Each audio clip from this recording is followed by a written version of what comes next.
The time is now 7 o'clock.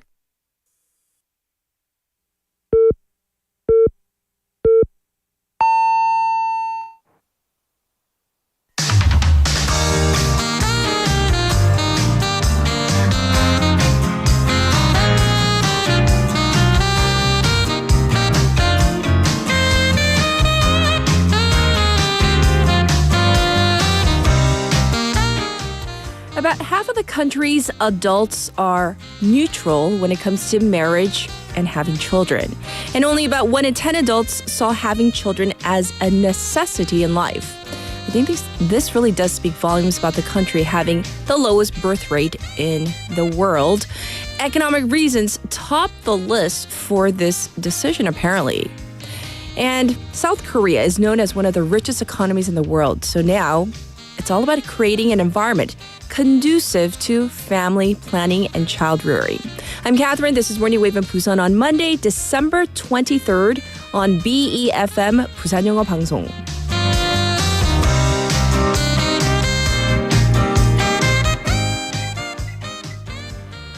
Good morning, Wavers. I hope you had a wonderful weekend. It was definitely a cold one, so I hope you're surviving and doing well. I know there was a lot of unfortunate news from around the world, but let's get through it together. We're kicking off this week, this Christmas week together. Let's talk about this first. A survey into 2,500 adults between the ages of 19 and 49 showed that over half of them thought that it was fine to either have or not have children. 아이가 있어도 없어도 무관하다 is what a lot of people are apparently thinking, over half. So now, depending on your age and what era you were raised in, this may come as a surprise. But if you are in the younger age group, this may be a reflection of your peer group, of your peers. And this is based on the Korea Institute for Health and Social Affairs survey, which showed that this apathy or indifference towards children was, it tended to be higher among women and lower income groups. Even for people who already had a child or children, a large majority, 69% said that they have no plans to have an additional child or more children. And this explains the whole ideal number of children. Okay, so this average here in Korea, apparently, according to this, is 1.33, but obviously we can't split a child. Interestingly, although the average was closer to one child, 49% of those surveyed wanted to have 2 kids. But this was offset by the 30% who saw the ideal number of kids at 0. The big question is, why? Why? But the answer, if you've been paying attention to many other surveys or studies, is kind of obvious. Money. Actually, the top reason in the survey was age at 20%. But the second and third reasons were both related to money, putting the total ratio at over 34% if you put them together. So this was also connected to a general indifference about marriage, whether, apparently 49% felt, kind of neutral about getting married. Well, what are the precursors of getting married according to public perception? Well, it seems a good job, money to buy or rent a home, and an environment where one can continue working or studying after getting married. And we certainly hope that policymakers are listening to what people have to say and that they're taking note. That's what we're hoping for.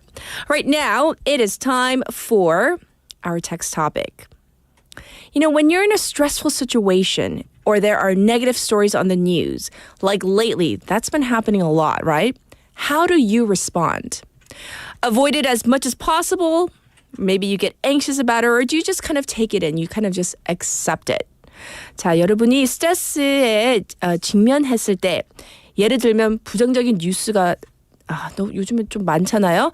아니면 출근하자마자 직장 상사가 찡거리고 잔소리할 때 나는 최대한 피한다, 불안해한다, 받아들인다. What is your reaction when you have whether it's bad news or you just wake up in the morning and it's just negativity? like in the morning, it just slaps you in the face. How do you face that? So that's what we're talking about. You can send in your messages to BFM's live stream, live chat on YouTube. Go to the YouTube platform, search for BEFM or 부산영어방송.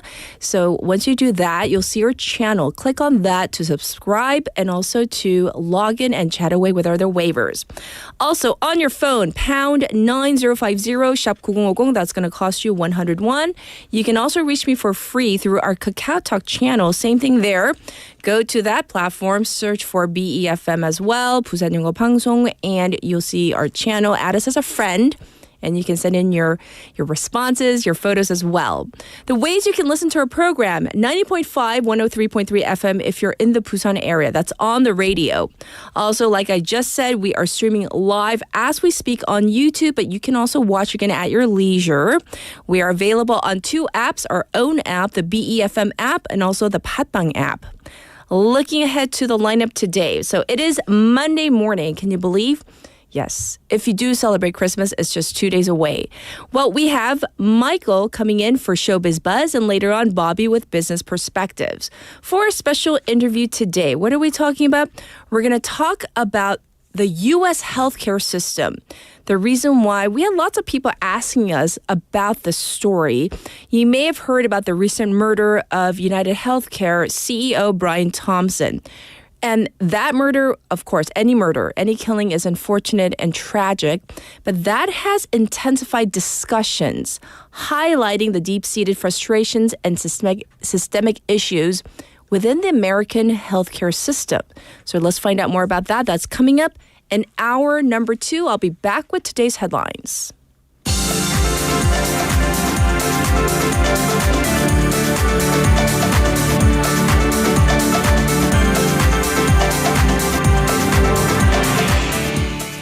It is now 7:07. These are today's headlines.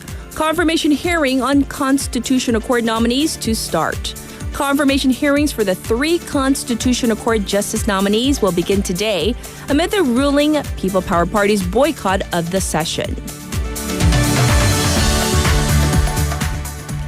Police secure and analyze Hyun's phone records. The police special investigation team for the December 3rd martial law case has secured President Yoon Suk-yeol's cell phone records as well as instructions to Deputy Prime Minister Choi Sang-mok regarding the National Assembly budget.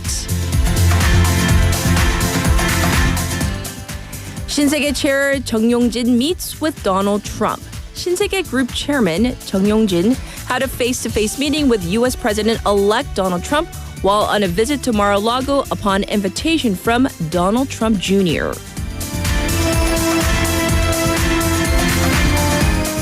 Trump's transition team seeks to pull out of WHO on day 1.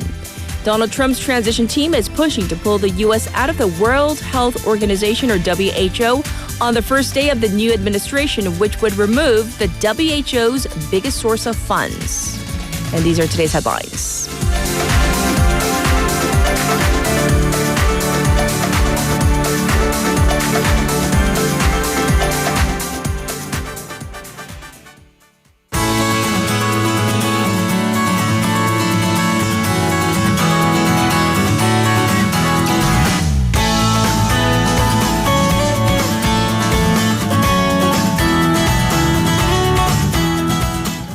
Now time for Busan Updates. We have Sue in the studio with us. Good morning. Good morning, Catherine. How was your weekend? It was great. I got to sleep in and got to take care of my pets. Oh, really? Yeah, I have a husky and 2 cats. Oh, you have a husky. What is your dog's name?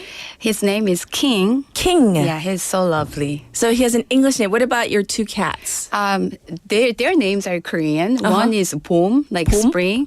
Another one is 가을, autumn. Oh, we need 2 more. We need 겨울 and 여름. I know. Oh, that's so cute. Well, we're getting to know you better, so thank you for that. For a text topic today, we're talking about like when you're faced with like negative news, whether it's like hard-hitting bad news or you just like, go into work and your boss is yapping at you or like, just faced with negativity. How do you respond to that? I think you got to have some great imagination skill. Oh, really? So it's really hard, but you need to practice ahead. I mean, like constantly. Like how? What do you mean? What do you mean by imagination? So if there is somebody giving you a hard time, yes, then you just imagine that person is your best friend or your favorite person. Ooh. I know it needs some training. Yes, practice. Yeah, Maybe practice. practice makes perfect. Yeah. All right. Well, thank you for sharing that. We're going to go into our first update. So this is regarding the KTX-이음, which commenced operations. It's up and running from apparently 청량리 station in Seoul to Busan station here in Busan, correct? Yes, that's the central line. Mm-hmm. So a while ago, I talked about how Eastern Busan local governments tried to include some stops in their districts, but then there was a possibility that there will only Busan station will be included. Yes. So last week on the 20th, passengers boarded the KTX-이음, and since the 1990s, the Ministry of Land Infrastructure and Transport has been pursuing the double-track electrification of the Central Line in order to improve speed and increase transport capacity. Mm-hmm. So with the completion of its Central Line construction, which is spanning a total of 433 kilometers, people can travel conveniently from 청량리 to Busan via Wonju in Gangwon Province and Jecheon in Chungbuk Province and Gyeongju in Gyeongbuk Province through services like KTX-이음 and ITX-마음. And we heard that tickets were sold out on the very first operation day. Oh, really? So I guess a lot of people are excited to be able to take that. So thank you for letting us know about that. Next year, though, there's going to be a new Metropolitan Express bus. So they're going to call it the M bus, this route, which will be established. So what areas are we talking about? What areas will be connected because of this? Yes. Starting in the second half of next year, so this new M-bus route will include Geoje in South Gyeongsang Province with downtown Busan. So it is a type of intercity bus that connects two or more cities within metropolitan areas. The M-bus has only 6 designated stops within 7.5 kilometers of both the departure and arrival points. So it enables rapid transit between key hubs. I see. So tell us more about this. Yes. So Geoje residents who especially have limited public transportation infrastructure due to the island's unique geographic conditions, right, they will have a more affordable and convenient option for traveling to Busan. Okay. And the Busan Geoje M-bus, this route will start from Sam or Renaissance in Sangmun-dong in Geoje City, and the terminal stop is at Busan Station. And the specific route and the number of daily trips will be finalized through consultations with the operator next year. All right. And when we know more about that, we'll relay that to you, the listeners, of course. All right, moving on, let's talk about our city, Busan, planning to address the city's population decline by attracting foreign talent. In June, Busan became the first metropolitan city in Korea to enter the population extinction risk phase. Yes. Considering a declining school-age population, it's not unusual for elementary schools to have fewer than 10 students per grade in some areas of Busan. Yes. And the number of elementary, middle, and high school students in Busan has halved in the past 20 years from around 623,000 in 2000 to around 300,000 in 2023. Wow. Yes. And on top of that, the decline in the school-age population, plus with the preference for the capital region, yes, the number of young people remaining in Busan has also naturally decreased. Particularly, Busan has a larger outflow of the working-age population compared to other regions. So vacant positions in the city are steadily increasing. According to the Ministry of Trade, Industry, and Energy, the demand for specialized talent in fields like electronics, research, and strategic industries have been steadily growing in the past 3 years. In addition, machinery, software, automotive companies have difficulty hiring enough workers. To meet the demand, attracting talented people from overseas has become a solution. Right. And we also hear that a number of international students who want to stay in Busan, that number is going up, right? Yes. The city is planning to welcome these students as new citizens of Busan. So the Busan Global City Foundation, which supports foreign residents in the city, has been running a program since last year to connect these international students with local businesses. This year, one of the key initiatives was an internship program. Students from China, Japan, Myanmar, Pakistan, and Ghana worked for 2 months in companies related to service industries, as well as in convention, trade, and rental businesses. In addition, earlier this year, Busan announced the launch of the Study Busan 30K project to attract and nurture international students. And the city wants to raise proportion of students Yes. in science and engineering fields from 12% to 30%. Yes. And plans to increase the conversion rate from student visas to employment/job-seeking visas from 22% to 40%. That's the goal, right? Yes. And currently, most international students major in humanities or social sciences, and the industries they can work in are primarily concentrated in the service and manufacturing sectors. So this issue also needs to be addressed. Yes. So definitely, hopefully this will help to keep prevent this brain drain that we always talk about. So thank you for going over that. Well, let's talk about this now. This is our last item. A free meal service in Bukgu district, which will reopen, meaning restart next year. Tell us about this one. Yes. So the House of Sharing free meal service in Deokcheon-dong, it has been inactive since 2020 because of the COVID-19 pandemic. Yes. So it will reopen in January next year. And there were efforts to restart the service after the pandemic, but the lack of funds from Red Cross donations and a shortage of volunteers hindered the operation. But in order to reduce a gap in welfare services in the community, Yes. Bukgu District and 5 local volunteer organizations signed a memorandum of understanding to resume the operation. So the 5 local volunteer organizations include Bukgu branch of Semail Women's Association Yes. and the Busan Red Cross Volunteer Corps. They have stepped forward to provide the necessary staff and cover the costs for both main and side dishes. Oh, that's definitely good news. So when is this going to restart, this free meal service? So this will operate every Wednesday from 11:30 a.m. to 12:30 p.m. starting January next year. Sounds good. Thanks for giving us an update on that. And we'll check in with you tomorrow. Thank you, Sue. Have a good day. All right. And now we're going to get to our traffic and weather.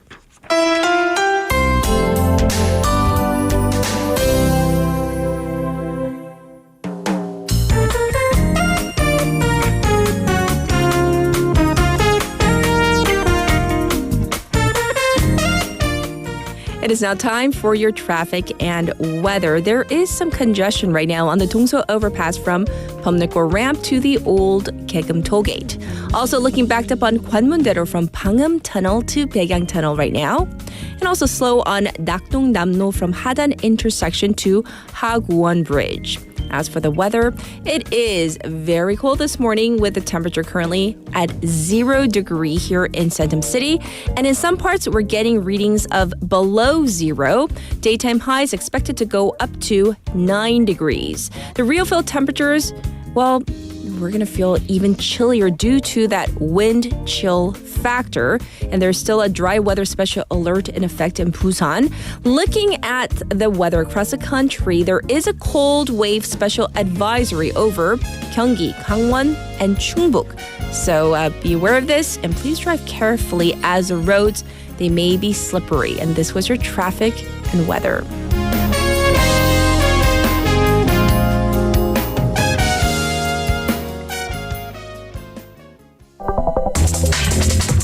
Are you an early bird? Are you up to date on the news? Are you a trendsetter? For all of the biggest issues from Busan to the world and useful information you need, right here on Morning Wave in Busan.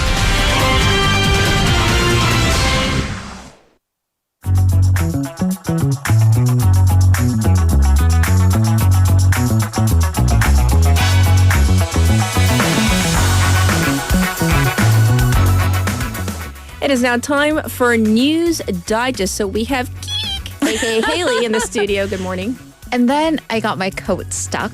Like my coat tail just got stuck while I closed the door on my coat. So I was kind of stuck and I was like, do I open it again and then risk the... Anywho, it's a whole 저는 thing. 표정 관리하는데 힘들어요. Because I see it from the side and I'm like trying not to pay attention. And my face is like, yeah, it's all scrunched up. Yes. We're working on it, so bear with us. Hey, so before we jump into our news digest, so when you're in a stressful situation or you just have so much negativity, whether it's the news, your coworkers, your boss, or just life, what do you do? Well, to your question, like what if I walk in, so like 6:30 in the morning, and my boss starts yelling at me, I'm assuming that's our producer. 왜요? 또 뭐요? 왜요? I guess, 뭐요?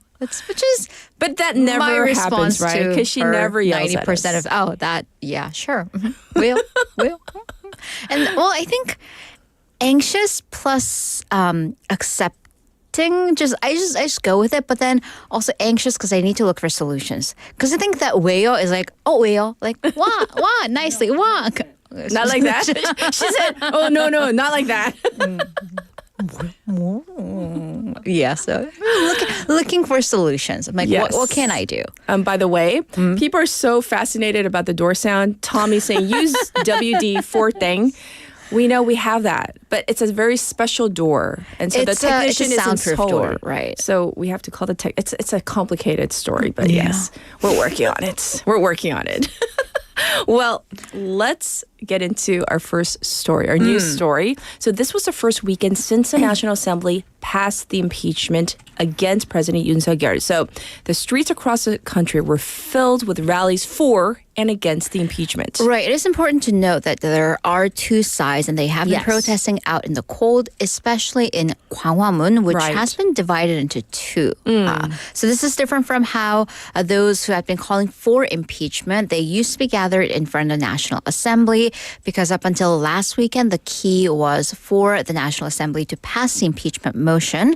However, from this week, these pro-impeachment forces have gathered in Gwanghwamun, which is close to the Constitutional Court, to put the pressure on the court. Yes, indeed. For the pro-impeachment side, they called for President Yoon Suk-yeol to be arrested and for the Constitutional Court to quickly uphold the impeachment motion.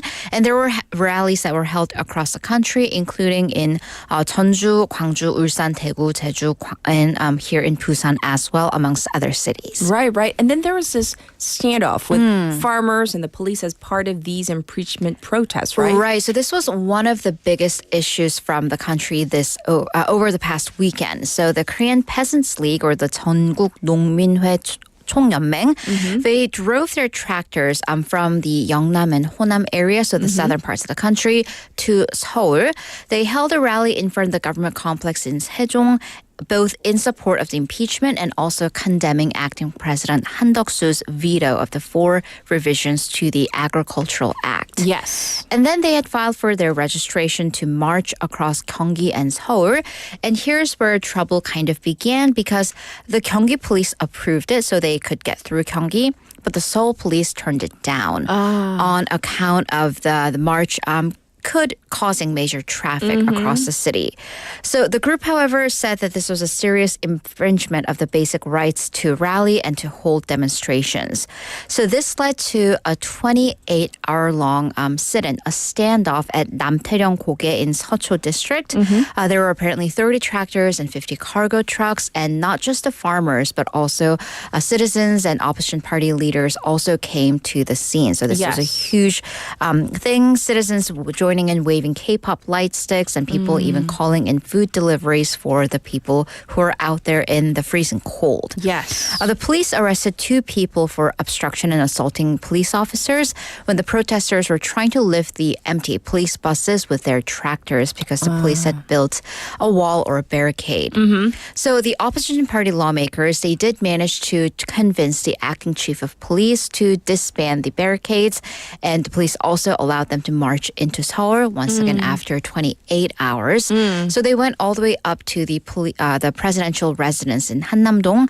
And according to the police, there were 3,000 people. The organizers counted 10,000. Right. They have a different method of counting. So hence the discrepancy. So that's what's been happening.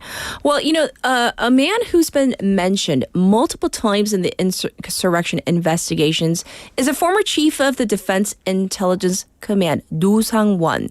We need to know who he is. So give us some details. So there are many individuals implicated in this martial law investigation. Yes. However, the one that's getting the most attention for many reasons is Do Sang-won. So he is the former, so he's a civilian right now. He's the former chief of the Defense Intelligence Command, or DIC, who's being named as a key figure behind the martial law planning. Him being supposedly the one who summoned the sitting DIC chief and other officials to that now kind of infamous burger shop meeting. So that raised the question, how is a civilian able to summon the sitting commander of this group? So when the police arrested him last week, they also seized a little notepad with his notes and his cell phone as well. And the notepad supposedly had the plans to take over the National Assembly and the National Election Commission. So who is this guy? He was the chief of the DIC during the former Park Geun-hye administration. Okay. However, it seems that he was still at least able to order the current chief around, the current chief Moon Sang-ho, as he followed the orders of now civilian Do. Commander Moon said in Parliament that he does not know Do Sang-won well. However, those inside the military say that they have to have known each other because they both went to the military academy and their careers overlapped in the Cheongwade Security Military Office during the former Park Geun-hye administration. Not only that, there are also very close personal connections between Do and now former Defense Minister Kim Yong-hyun. Okay. Also having gone to the military academy together, just 3 years apart. So now there have been accusations that Do exerted heavy influence over the military with the then defense minister at his back. Yes. So experts and pundits have therefore drawn parallels, and this name has come up over and over again, to Hanahue, which was a private organization from the military academy that was behind the December 12th coup that was led by Chun Do-hwan. Indeed.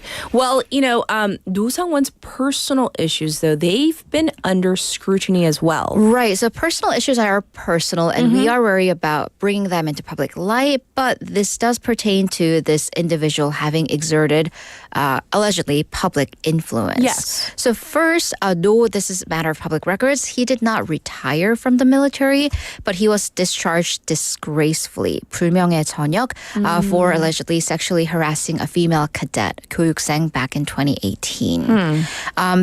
It's also been reported, and now please keep in mind that these are reports that since his discharge, he has turned into a fortune teller, or at least one in training. And that's eyebrow raising for many. So it's been reported that his residence after he was discharged from the military is a place that's been registered as a shaman's shop, a fortune teller's shop. This isn't saying that he himself is a shaman, but another shaman's shop.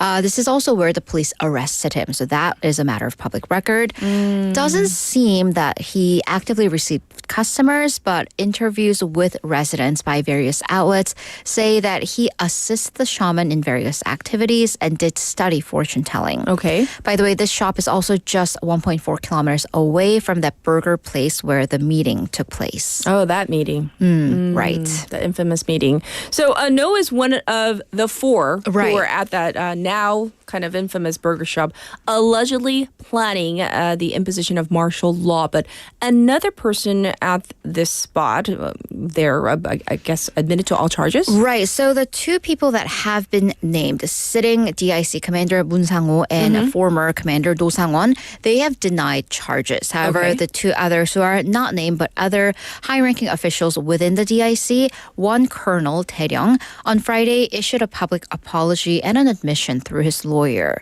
So this colonel, surnamed Chung, said that he sincerely apologizes for his bad decision and wrongful action and said that he told the law enforcement everything he knows about the case. Well, do we know what he exactly admitted to? Right. So what did he tell the law enforcement? So this all has to do with the alleged plans to take over the Election Commission, the NEC, for the supposed election fraud accusations. Chung said that he planned on checking the NEC employees' identification on their way into work the day after martial law was declared, Yes. and to move them to a conference room. However, this is a kind of concerning part. The reports implied some form of physical detention and restraint may have been in plans because Chung said they discussed, quote, preparing cable ties, masks, and bandanas. Oh, okay. Right. Well, there you have it. So at least one person admitting to what he did, his role, and Right, what happened. was being planned. Yes, yes. All right, let's move on from this main story, though. We're going to talk about the trainee doctors' walkout. That was kind of like the big story before Earlier the in the whole year, at least, martial law right. imposition. So the walkout is still, ongoing. It seems that most are not coming back next year either. Right. So the applications for next year's new first-year residents, those have wrapped up, and only 5% of the spots are filled across the country. The number is particularly low and therefore concerning for essential medicine, 필수 의료 분야. Yes. So according to the Minister of Health and Welfare, of the total 3,594 spots available across 181 training hospitals, 314 were selected. That's 5%. Keep in mind, once again, this is first-year residency. Yes. So the application rate for people who even applied, that was only about 8% of those that were needed. And it seems the medical gap that's left by the walkout isn't going to get filled next year either. Yes, and the existing issues within the medical system are still present. They're still there, even with the new recruits. Right. So what kind of issues are we talking about? The ones that kind of prompted the calls for the medical reform to begin with. Yes. Number one, this imbalance in regional medical distribution and also a lack of doctors in essential medicine, still very much present, glaring, even with the Yes. 314 doctors who will be newly implemented. So of the 181 new first-year residents, 59% are in capital area hospitals. So just 41% across the country. Most popular field was plastics, 성형외과, which managed to fill 16% of its spots compared to the 5% across, followed by psychiatrics, pathology, and diagnostics, which were all in the 12% range.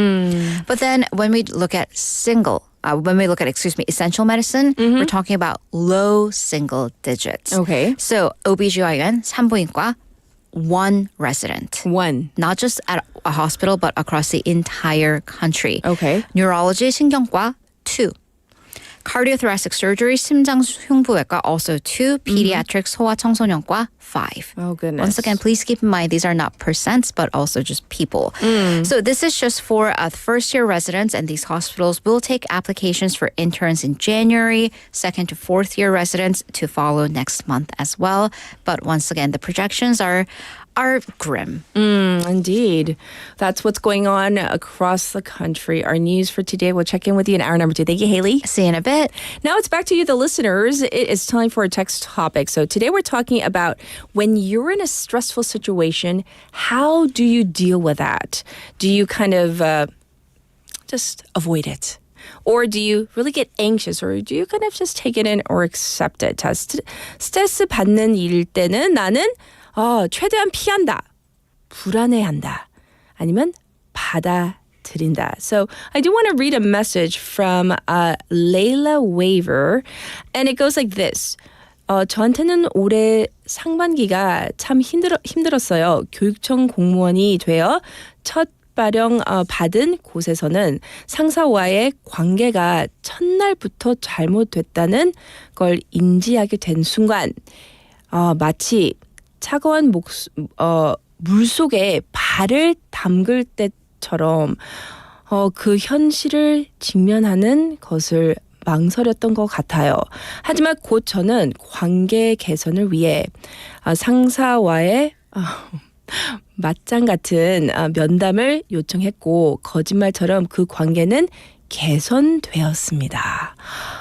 So this I have to paraphrase into English. So she says that the first half of the year for her was really difficult because she became a civil servant, and on her very first day, it just did not go well for her with her superior.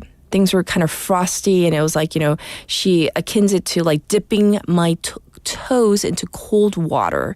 So she requested a face-to-face with her superior, and she said, kind of like magic, it did improve the relationship. So I think that goes to tell you, like, sometimes I think we stress too much about the situation itself, but like Layla, maybe we can face it head on if we can try to do that. I'm not promising it'll be magic every time, but maybe, like in her case, it might work out. But of course, done in a respectful way. Well, with that, let's get to Kat's Pick for Monday.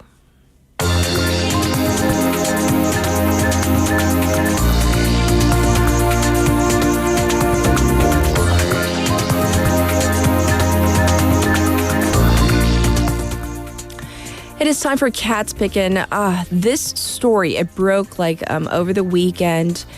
This Christmas market, that's what they call it, in Germany. There was a terrible, tragic incident where a person actually literally mowed down hundreds of people. Let's listen to the clip from ABC News.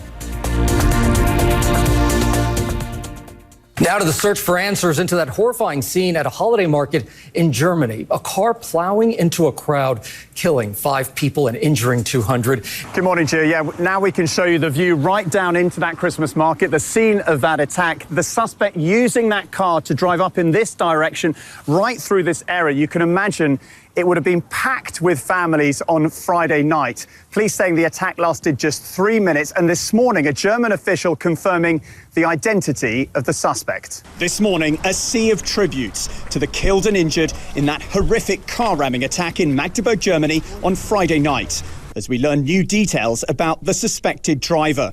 German official confirming to ABC News that 50-year-old Taleb al-Abdelmohsen, who moved to Germany from Saudi Arabia in 2006, appeared in court on Saturday.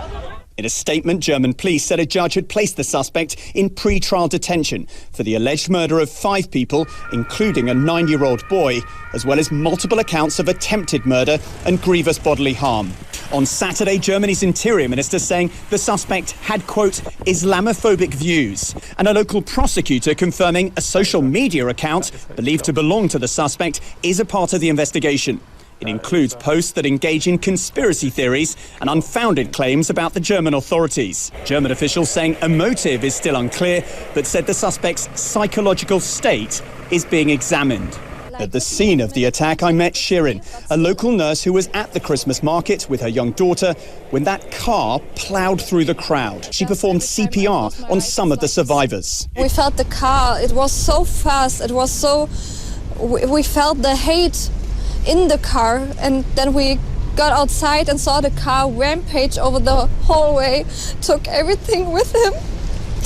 Brave Shireen there. Guys, there was a memorial service late last night. The atmosphere around this area is still raw. A sense of utter disbelief. 40 of the 200 people injured are said to be in a critical condition. So as you heard in that clip, horrific. I don't even know adjectives to describe what happened at this market in Germany. But apparently of the 200 people that were injured, this is aside from the 5 people who have already passed away, that 40 are in critical condition. And so this suspect, he is a doctor. He's a psychiatrist, 50-year-old. And so I don't know if he has mental issues, but whatever the reason, a tragedy as people are celebrating one of the most family-oriented happy times of the year. So tragic once again. This was Kat's Pick for today.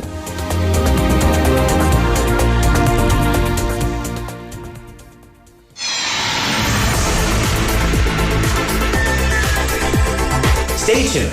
You're listening to Morning Wave in Busan.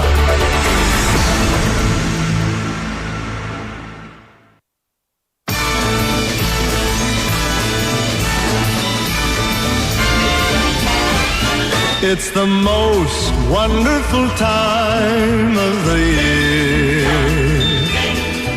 with the kids jingle belling and everyone telling you be of good cheer. It's the most wonderful time of the year. Let's welcome Michael to the studio for our very special Christmas Showbiz Buzz. Good morning. Good morning. And on the heels of that tragic news, Yes. but it's, there are many facets of what's going on around the world, reality, bad news. Yes. And also, it is Christmas, so So many things are happening. We all know that, and we've gone through a lot Yes. this year. I can tell you that. But it's time for Christmas, and we deserve a break. You know we what do. I mean? Yeah. A little reprieve from all the bad and negative stuff, right? Yeah, so I've been listening to a lot of Christmas carols these days, and really it gets you the vibe. I want to just chill and relax, just sit by the fireside, Yes. petting my golden retriever. We have a question for you. Yeah. JB님. 네. 요즘 연애하세요? 마이클 잘생겨지네요. It's his hair. Did you see his hair? My hair. 또 이렇게 하셔야죠. 난생 처음으로 Love it. 펌을 해봤습니다. 근데 잘 어울리세요. 너무 감사합니다. 분위기 Thank you. 있어요. Thank you. Look very nice. Yes. Thank you. Thank you. Yeah, it looks good on me. I 마이클님은 know. 항상 연애하세요, JB님. He's always in 연애 중입니다. romance mode. 네, 마음은 Yes. 언제나 연애 중입니다. Anyways, Yes. yeah, so it's Christmas week, Yes. and we're heading towards the end of the year. Wow, finally, right? I know, and It it's feels like finally it's getting... it's like I feel like the year, however you look at it, it kind of has been short. But on the other hand, kind of long too. Yes, Especially if with you all the look back on it, yes, like there's so many recently. things that pop up into your head. So many things happen, and but so aside from all that, Yes. we have to enjoy the festive mood, and Christmas is also a time to look back on the good things that happened this year and think about like how grateful and how Yes, thankful you are, yes, and for making it this far, right? So for today's Showbiz Buzz, I'm stepping aside from being the news reporter. Yes. For once, I wanted to start off a little differently. Oh, Yeah. And so how are we gonna start? yeah, 기대하셔도 좋습니다. Since we're celebrating Christmas, I wanted to put up a little live performance for everyone out there. We're in for a Yeah, I treat. got my hair done just for this, right? Yeah. Yes, and he has his headset on. Yeah, I have my His headset headphones, on, yeah? and you know what this means, That means BG 들어야 되니까. Yeah, BG를 들어야 되니까요. So I whipped up a little piano arrangement of 3 Christmas carols. Ooh. Just for today, actually. Really? Yeah, and Are you serious? I mean, you guys, We're so honored. 아유, 저도 너무 감사한데. 네. 하여튼, 네, 정말 그만큼 의미가 있는 자리니까요. 네. So, and I'm going to sing it live. I'm going to try to sing it live. I've been practicing for 2 days. And I'm just doing this to help the waivers start their week with a happy Christmassy vibe. Yes, So we need it. these Christmas carols are, very popular. Everybody knows this. So all the waivers out there on their way to work or taking a break at home, Yes. join me in a song. Okay. 3 songs to be exact. So 바로 해볼까요? Music. Cue.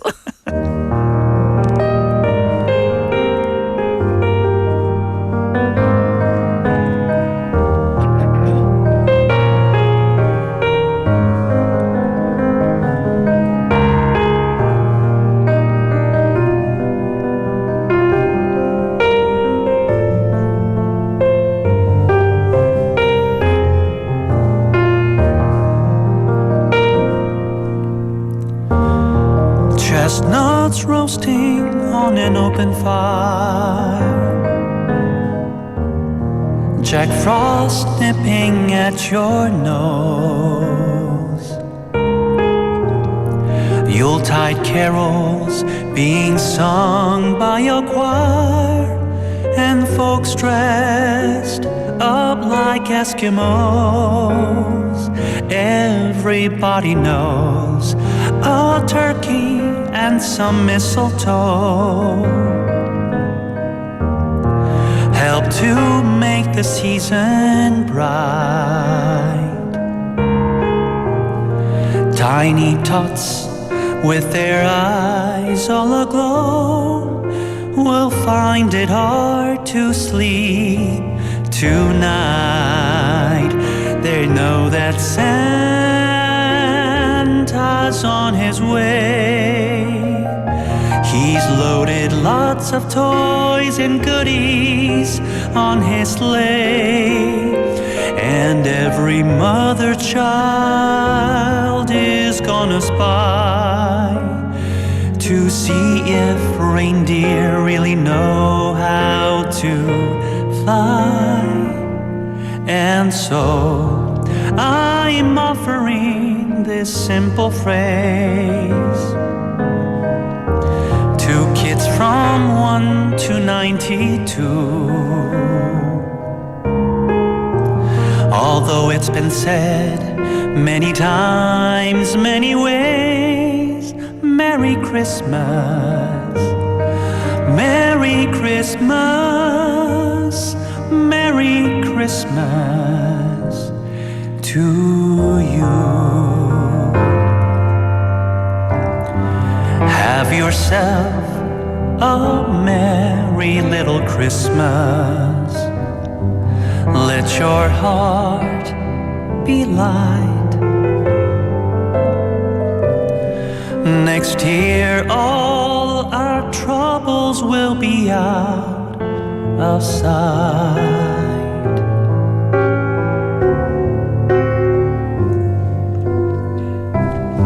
Have yourself a merry little Christmas. Make the Yuletide gay.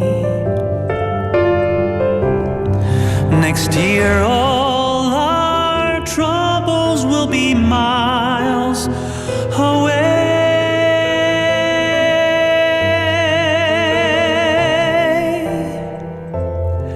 Once again, as in olden days, happy golden days of yore. Faithful friends who are dear to us will be near to us once more. Someday soon we all will be together, if the fates allow. Until then we'll have to muddle through somehow.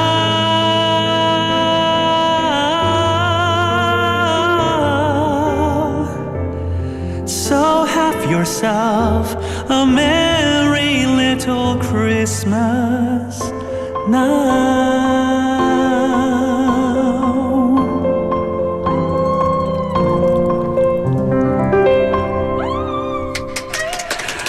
Oh, the weather outside is frightful. Not done yet.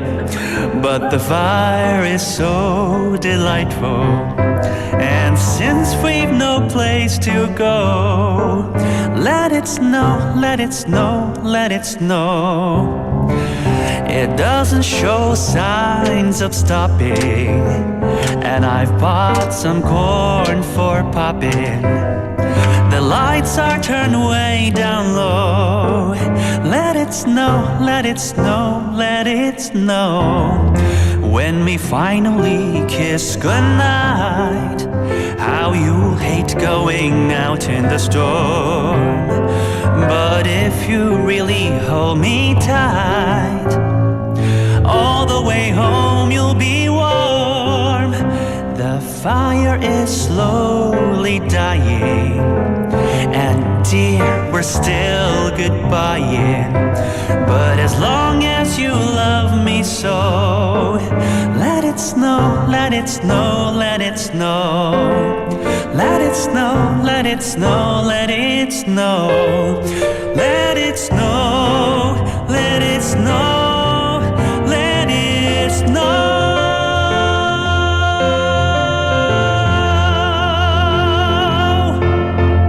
감사합니다. 감사합니다. Thank you very much. I hope you like it. Oh my, 이렇게 문자가요. 네. like constant. Really? Constant. You got to Yeah, go back. I don't have my monitor in me, but yeah, thank you. Just a couple of them. Just a couple of them. Yeah, sure, please. 디즈니 왕자님 노래 같아요. Oh, 목소리도 잘생겼네요.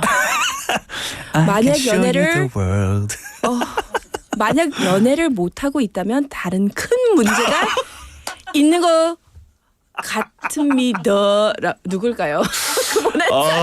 이거 진짜 근데 제가 연애 안 하고 있었으면 이제 큰일 날 뻔했어요. 태진 웨이버 said. Yeah.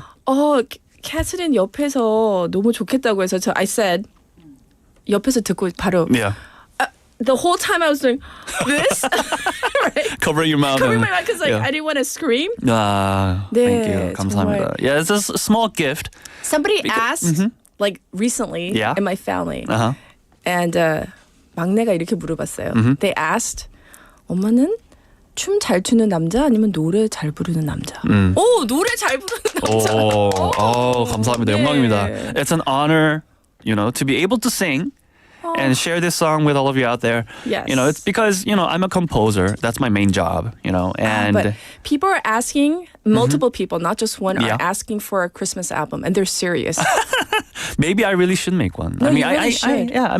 I do a lot of Christmas gigs out in the field. Right. But I just didn't have the chance to sing it live here, at the station. So, Sure. I just feel so happy to be able to sing. And yeah, And I know you were doing 3 songs, so I was like waiting, and then like I heard a woohoo like over there from somebody. No, I thought it was a good so-called 추임새. How do you call that? Like ad lib. Yes. you Yes, know? yes, So you put your claps and applause in between. I loved it. Yeah, thank you. And Dr. Liu, 마이클 부블레보다 좋은 듯해요. My name is Michael too. I My know. English name. Right. So I'm not Michael Bublé. 근데 but Michael Kang. I'm Michael Kang. Yeah. Let that sit in. Sink in a Alongside little. Frank Sinatra and Nat King Cole. My favorite artists and singers, by the way. Yes. Yeah. But so once again, that we needed that because like we've had a tough couple past weeks. Some of us have had a tough year, so we all kind of needed that reprieve. Yeah. So I'm just like grateful to be here on Monday because that's a great timing to it's a first day of the week. Yes. And it's Christmas week. And I just wanted to put a little song out there so you guys can start your week on a happy, because so many things are happening. As I said, I'm not going to go into details, but sometimes you have to take a break from reality, if you know what I mean. 정체가 뭡니까, 마이클? According to 레일라 웨이버님 감사합니다. 네. My 정체? Yeah, what is your 정체? My 정체 is a really happy, good-looking guy. 걔네요. Yeah, this is a 보이는 radio, by the way. So those of you watching 너튜브, you can see me like doing all those hand gestures and stuff. Yeah, they're zooming in on me. 갑자기 진땀 나네. Yeah. 아니야. But yeah, just 너무 멋있었어. I love this spirit. I love this Christmas spirit, and I'm just happy to be able to share this happy moment with all of you. And I hope you have an amazing Christmas. Yes. Yeah, in a couple of days. We will. Just on that note, I'm gonna like go back, play it again.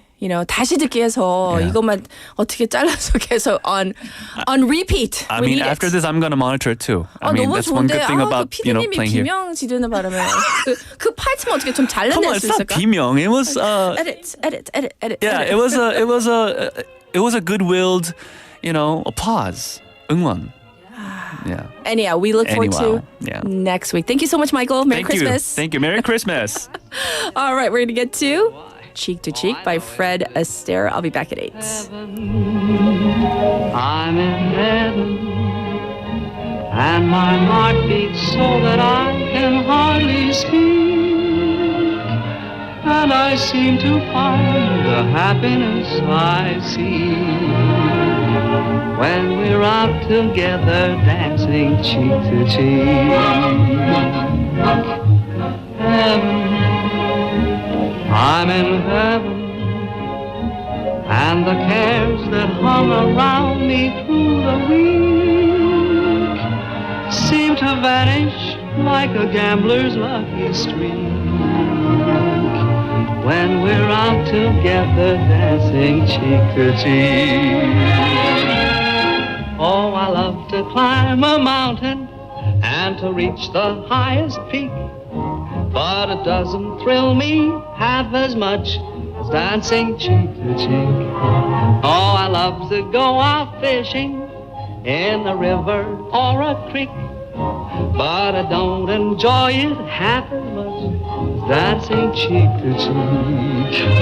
Dance with me, I want my arm about you, the charm about you will carry me through to heaven. I'm in heaven, and my heart beats so that I can hardly speak, and I seem to find the happiness I seek when we're out together dancing cheek to cheek.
Hi, this is Catherine. Can you hear me?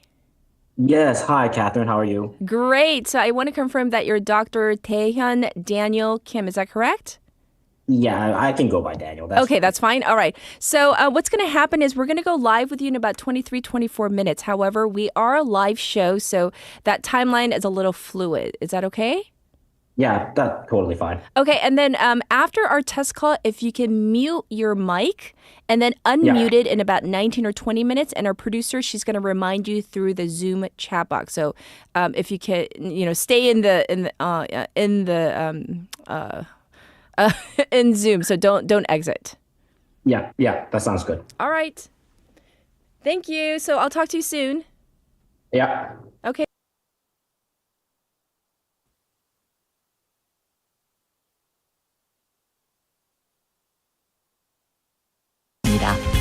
바쁜 일상은 잠시 뒤로 하고 특별한 시간을 선물 받는 바로 이곳 부산에서 우리의 삶은 축제가 됩니다.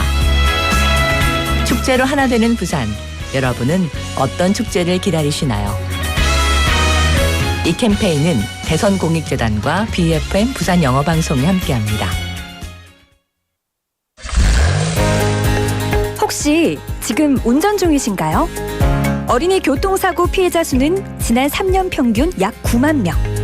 특히 어린이 보호구역 안전기준이 강화된 이후에도 어린이 보호구역 내 사고는 지속적으로 발생하고 있습니다. 스쿨존에서는 반드시 시속 30km 이하 서행, 스쿨존 내 불법 주정차 금지, 차량 출발 전 앞뒤 좌우 살피는 습관으로 어린이가 안전한 도시를 만듭니다. 참, 운전 중 휴대전화 사용은 모두에게 위험합니다. 우리 모두를 위한 교통안전, 나부터 실천하면 모두가 안전해집니다. 어린이가 안전하게 뛰어놀 수 있는 부산. 아이 키우기 좋은 도시는 우리 모두의 미래이자 희망입니다. 이 캠페인은 어린이가 안전한 부산을 만드는 은행, B&K 부산은행과 함께합니다.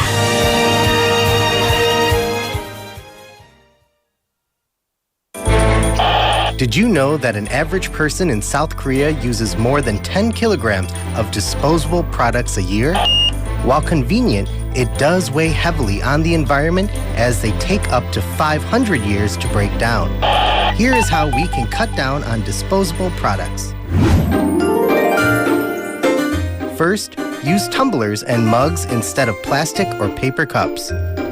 When you go grocery shopping, bring a reusable bag so you won't have to ask for a plastic one. At home, instead of reaching for single-use paper towels or wet wipes, use rags and towels. These small steps for the environment can have a big impact on planet Earth. This campaign was brought to you by befm Busan 영어방송.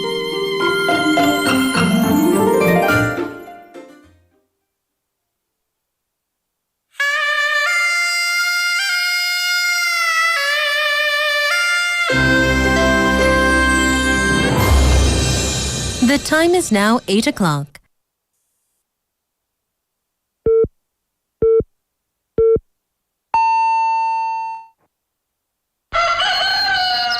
Good morning, Dynamic Busan. Yeah, you're waking up. Time to shake it up. Tell the world good morning and find out what's going on. Well, hi there, folks. There's everything from comedy to lively chat to music. Broadcasting from a room about the size of your closet. All calls are recorded. What show is this? Live from Korea's dynamic city, this is Morning Wave in Busan. I'm sorry, who'd you say you were?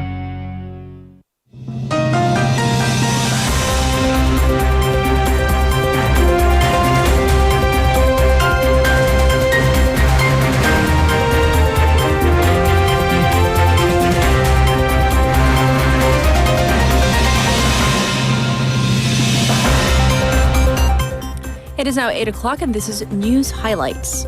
Confirmation hearing on Constitutional Court nominees to start.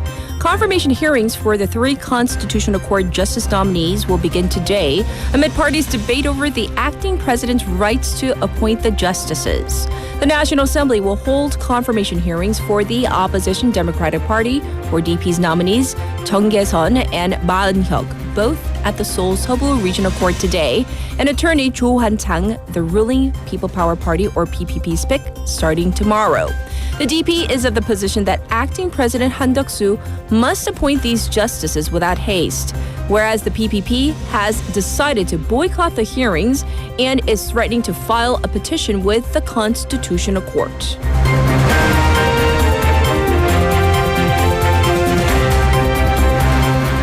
Police secure and analyze Yoon's phone records. The police special investigation team for the December 3rd martial law case has secured President Yoon Suk-yeol's cell phone records as well as instructions to Deputy Prime Minister Choi Sang-mok regarding the National Assembly budget.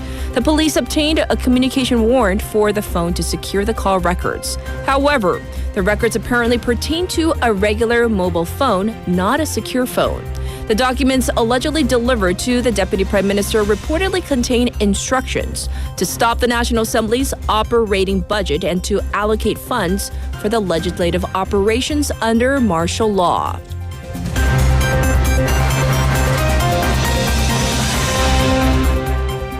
DP urges Han Duck-soo to sign special counsel bills or face consequences.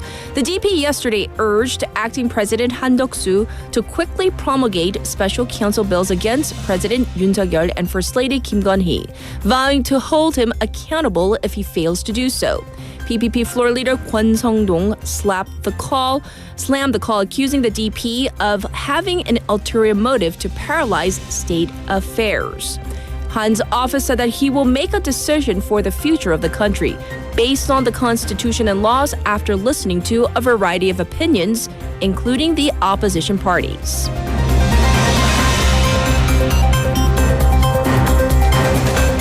Shinsegae chair Jung Yong-jin meets with Donald Trump. Shinsegae Group Chair Jung Yong-jin had a face-to-face meeting with U.S. President-elect Donald Trump while on a visit to Mar-a-Lago upon invitation from Donald Trump Jr. Jung told reporters that he and Trump spoke for about 10 to 15 minutes, but said he cannot disclose details of the discussion, saying that the president-elect did not mention something special regarding Korea. Chung also exercised caution regarding speculation about his potential role as a bridge between the Korean business community and the incoming U.S. administration.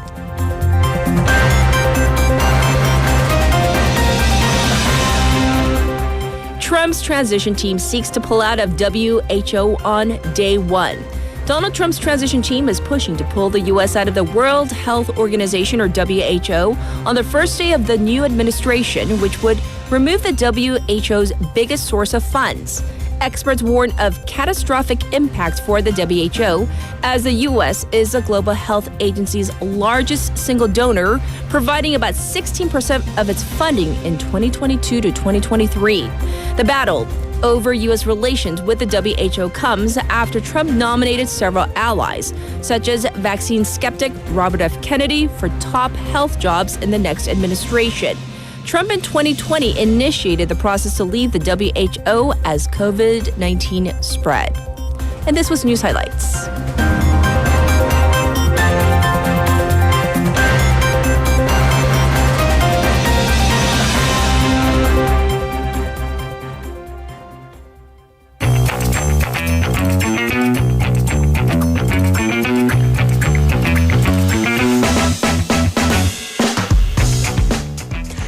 I really can't stay. I've got to go away.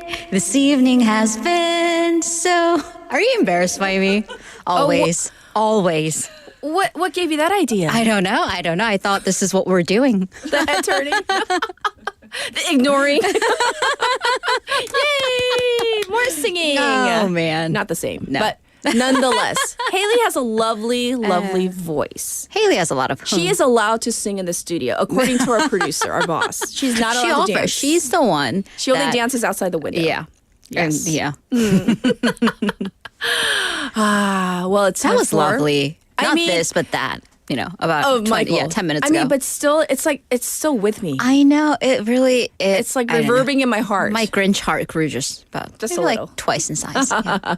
All right, for our first story, ever since martial law, that declaration was made on December 3rd, some people have been watching the news like nonstop. And we actually have data on this. I'm some people. Are you some people? Yes. I mean, this is an occupational hazard, but even more so. So the monthly 5G traffic or usage is set to go over 1 million terabytes for the first time ever. And by the way, this is according to estimates from the local 3 top telecom industries. However, for some official records thus far, according to the Ministry of Science and ICT, 5G traffic usage hit a new high this October at 996,000, and it's gone up consistently ever since 5G was made commercially available in South Korea. That was at the end of 2019. And keep in mind that coverage has also been growing. Also, keep in mind I still don't get 5G in some parts of the city. In any case, when we divide that up, because 1 million terabytes, we get that it's a huge number, but just not how big. Exactly. So divide that up by the number of people. Per person usage, we're looking at an average person exceeding 30 gigabytes per month this month. Okay. So experts say, and these are media outlets quoting these experts, that data usage skyrocketed starting December 3rd. Bit of a conspicuous date with the martial law declaration. Yes. The night of the declaration, for example, Naver and other portal sites suffered a crash. Naver for 2 hours, it was out.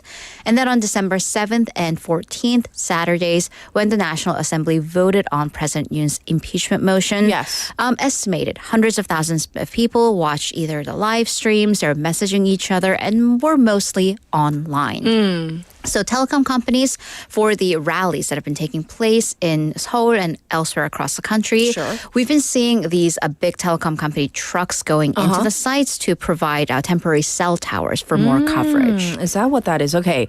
So we also, though, we have to think about another side. The mental toll of this political upheaval and the constant kind of news watching that all of this takes on us. Right. So many people definitely lost sleep on the night of December 3rd. Yes. And whenever you get text message alerts about from media outlets, apps, people do kind of get startled. And, we've been doom scrolling quite a bit. Yes. Of course, that's been happening, since the invention of social media. But counselors and psychiatrists also report an increase in patients with anxiety, depression, and outrage. Right. And they do say that they felt this ever since the martial law declaration. So people say that they're unable to focus on their usual tasks. They keep watching the news and have concerns about conflict or war. Right.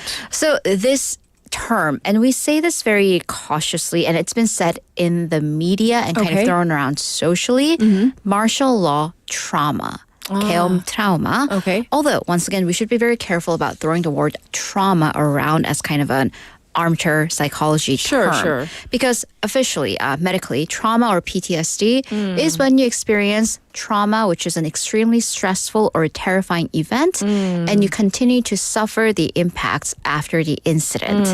So experts say that, strictly speaking, what a lot of people are experiencing right now is normal ranges of stress response, because one needs to distinguish between this and trauma. Yes. So kind of these social terms like COVID blues, these are not official diagnosis, but martial law trauma is more of a social term, they say.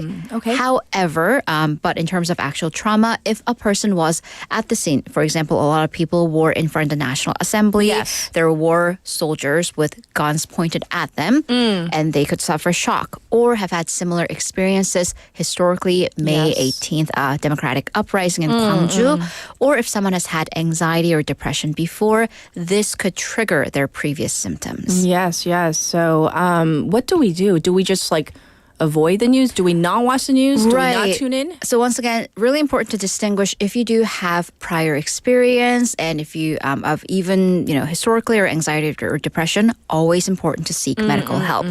What about everyone else, where once again, experts do say this could be just normal stress response? Sure. The important thing is that you do watch the news, just not constantly. Okay. Because in events of crises, you do need to watch the news to get accurate information. That's which is true. So crucial, not just clicking on clickbaity social media news, and I say the news with air quotes around it, because it can get worse if you get inaccurate information and even fear-mongering that we do see on social media. Sure. However, the key is how much of it. Please don't watch it or read it all day long, especially late at night. And this doesn't just pertain to martial law, but with anything that involves screens, news, because that aggravates what's called your autonomic nervous system, 자율신경계, and basically that can keep you aggravated all night long, all day long into the next day. Ooh, okay. So let's be wary of this. Careful as we consume the news, listen to the news, watch the news.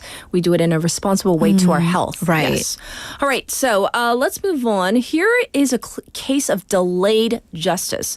A woman who was appealing a case where she was found guilty despite a man who allegedly tried to rape her? Really? Right. So this is, in my personal opinion, seeing this as kind of a South Korean case of Giselle Pellico, perhaps. But this is South Korea. It's happening now. The Supreme Court sent back the original ruling where the woman who almost got raped was found guilty of assault. So the victim was found guilty of assault because she bit off the man's tongue, her attacker's tongue.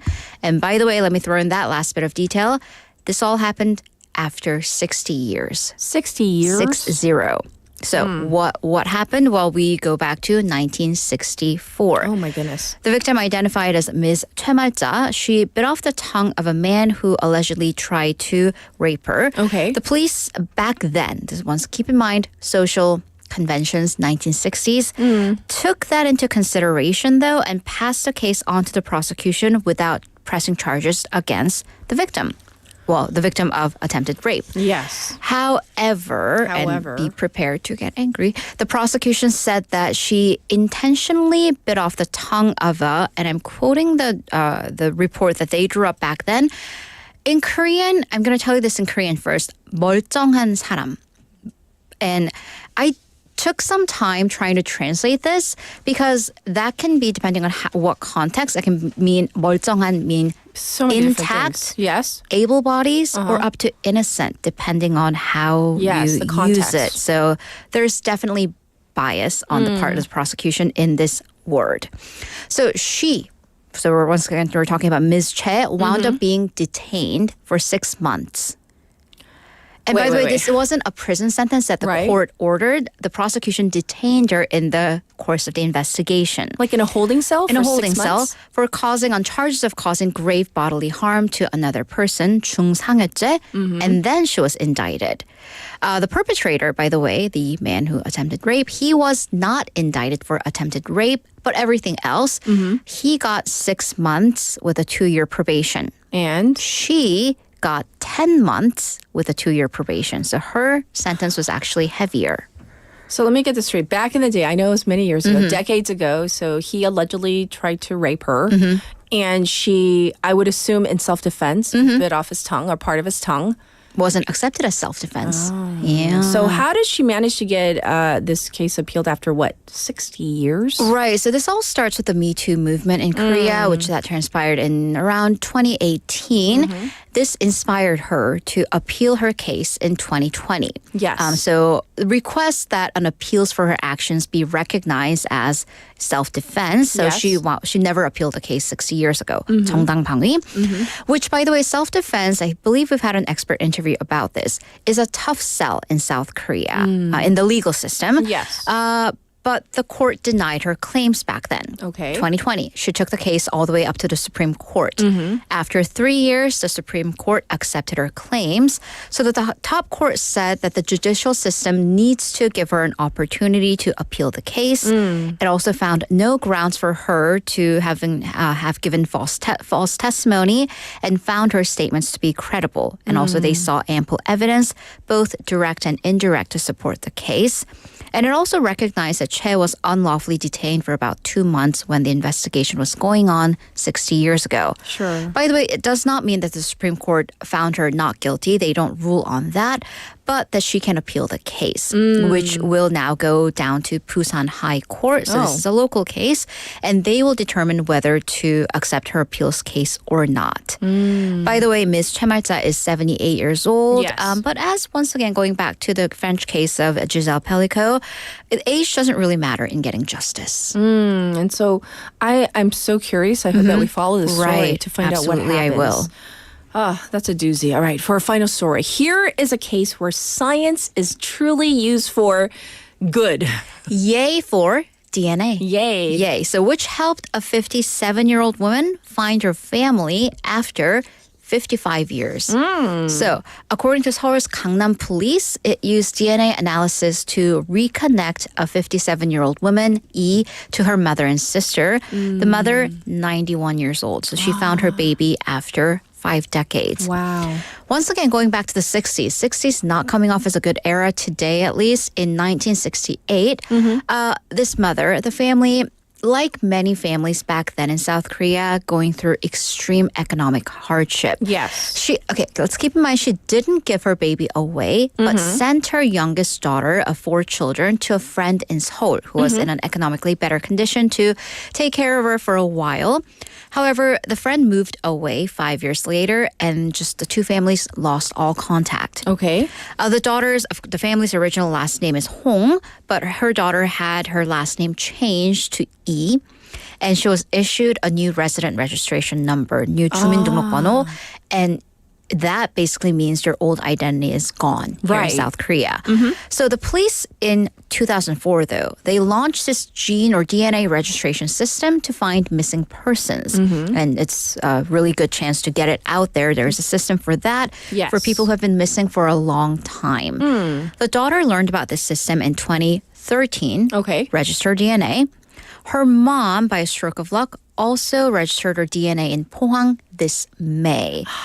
And the National Forensic Service matched her DNA. So last week there was a tearful reunion at Gangnam Police Station after, once again, 55 years. 55 years. But that, can you imagine? Away, that yearning for family, right? Exactly. Well, thank you for ending it on a very heartwarming story. And we'll check in with you tomorrow. Thank you, Haley. Have a great day. All right, now it's back to you, the waivers. It's time for your updated traffic and weather.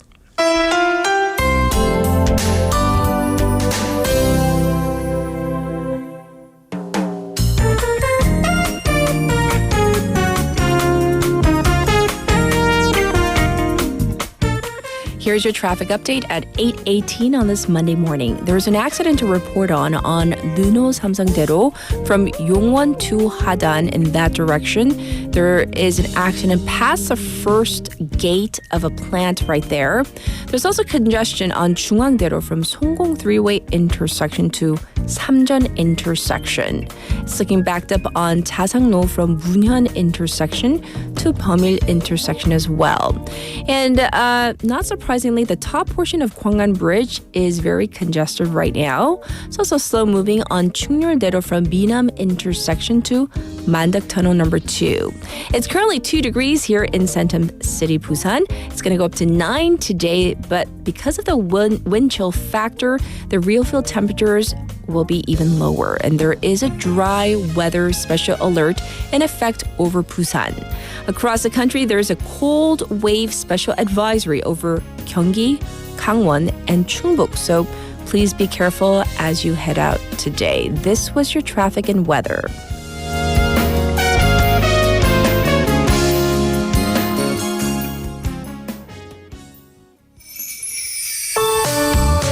And this is White by Park Kim.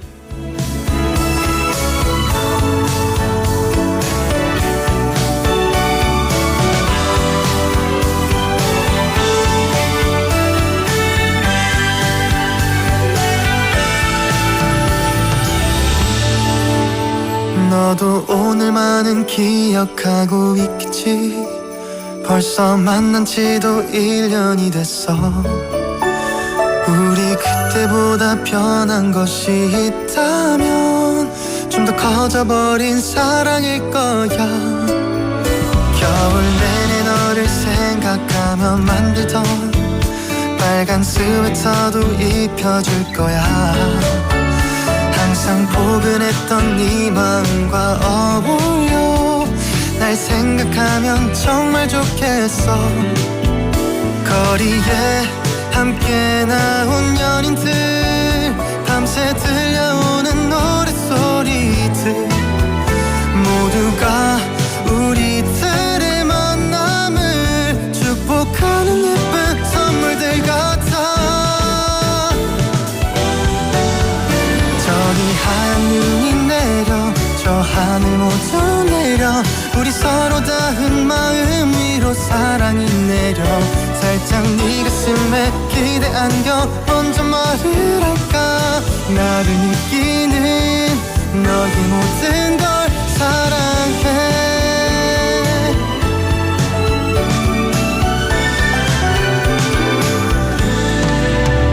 우리 처음 만난 1년 전에 오늘도 지금처럼 하얀 눈이 내렸지.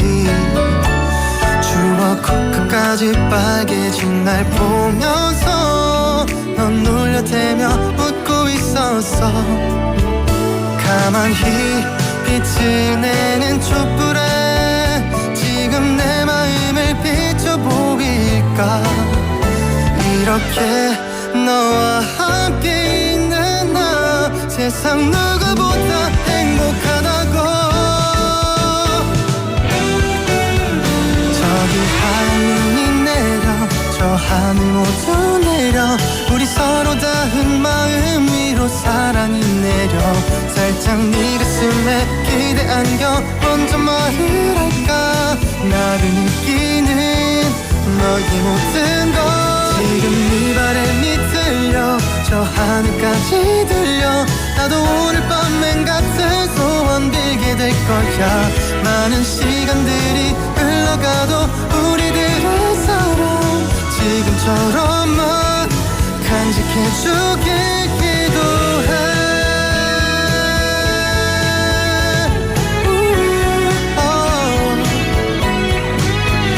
많은 시간들이 흘러가도 우리들의 사랑 지금처럼만 간직해주길 기도해.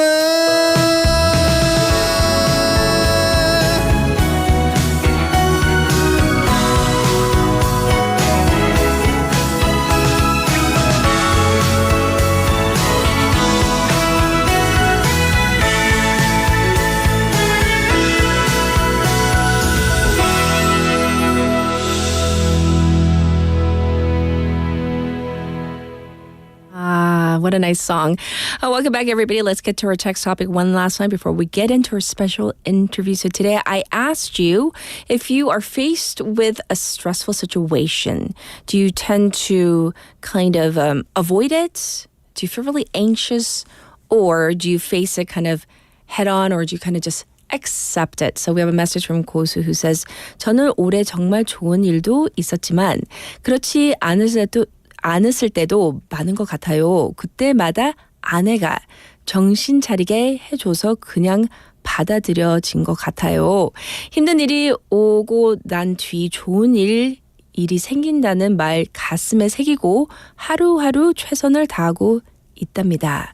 모두 기죽지 말고 으쌰으쌰 해서 나아가길 바랍니다. So to paraphrase, he says basically he had some really good things happen this year, but there were also a few bad things that happened as well. And he says, I think I just accepted it because my wife helped me kind of to come to my senses every time. So I kept on saying in my mind the saying that good things come after difficult times. So I'm doing my best every day.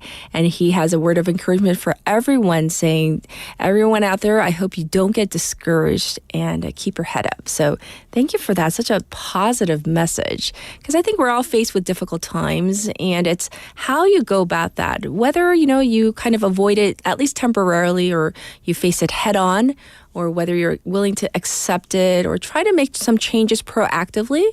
There are different ways. So, as we're tying up loose ends for this year, I hope you are able to face those difficult situations as well. Now let's get to our special interview.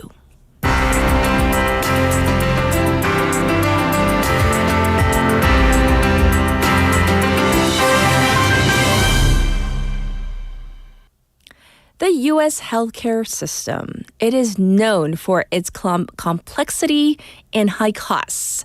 And this has been a topic of debate for a long time, actually. And there have always been talks about reforms and whatnot.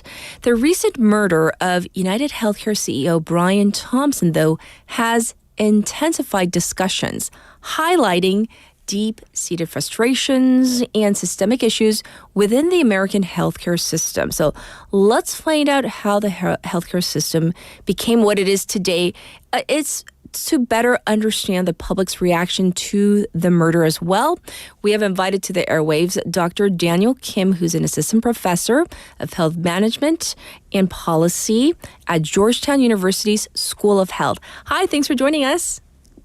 Great to be here. Thanks for having me. Yes. So if you could give us a brief historical overview of the U.S. healthcare system and how it has kind of become this kind of current complex behemoth, but also it's just so complicated for so many people. Can you explain?